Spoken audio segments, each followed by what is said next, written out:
You can never outrun your insecurity by stealing somebody else's playbook.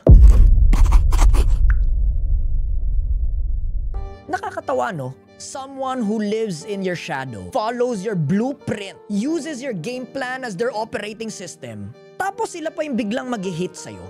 Sasabihin nila, kesyo di na-align daw.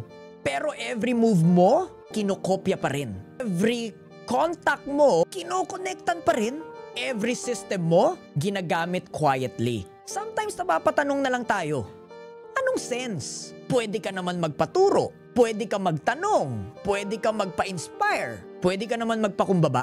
Hindi yung para kang aninong nakasunod, pero sa harap, nagkukunwaring iba ang path. You can never outrun your insecurity by stealing somebody else's playbook. And you can never claim growth kung nagsimula ka sa inggit at hindi sa honor. Real builders honor their roots. Insecure ones, try to erase it.